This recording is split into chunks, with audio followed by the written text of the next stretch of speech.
Israel's government has taken a string of controversial steps in the few weeks since Donald Trump took office, raising questions about the relationship between the new administration, the Israeli government, and Palestinian authorities, and the potential for peace in the region. So what has the Israeli government done? It approved more than 6,000 new housing units in the occupied West Bank and East Jerusalem. And its parliament approved legislation that retroactively legalizes thousands of Jewish settler homes on this contested land.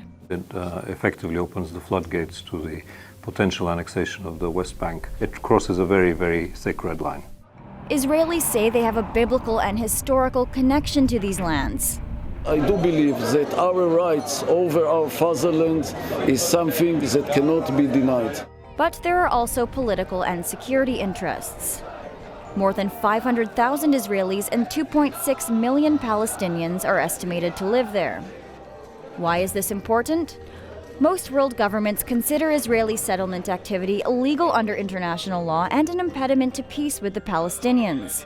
The Obama administration regularly denounced Israel's settlement building.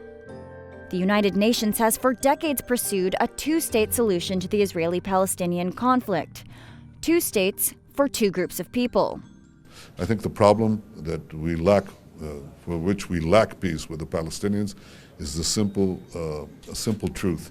The persistent Palestinian refusal for the last 70 years, 68 years since Israel was established, to recognize a Jewish state in any boundaries.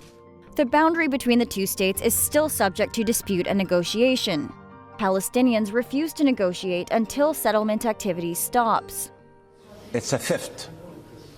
It's looting Palestinian land. It is putting the last nail on the coffin of the 2-state solution. So what does Donald Trump have to do with this? Mr. Trump has indicated he will be more sympathetic to Israeli interests. I was asked by everyone to wait until the 20th of the month, when the Donald Trump era as President of the United States will begin. Trump gives us hope. Ahead of winning the election, his advisors implied he wouldn't force a 2-state solution. Mr. Trump has also supported relocating the U.S. Embassy to Jerusalem, which would effectively recognize the city as Israel's capital. Talk of this has angered Palestinians who want to establish East Jerusalem as the capital of their future state. If you will bring the American embassy to Jerusalem, we will have no peace here. If you will support the colonization here, the settlement, there will be no peace. President Trump also named a hardliner to be U.S. ambassador to Israel, his lawyer David Friedman.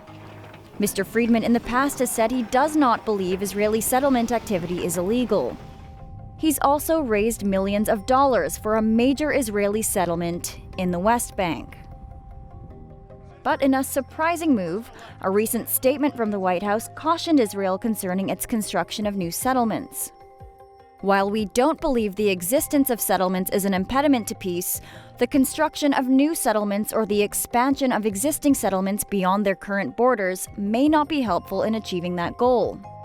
However, adding that the Trump administration has not taken an official position on settlement activity. All eyes are now on President Trump and Israeli Prime Minister Benjamin Netanyahu, who are due to meet next week.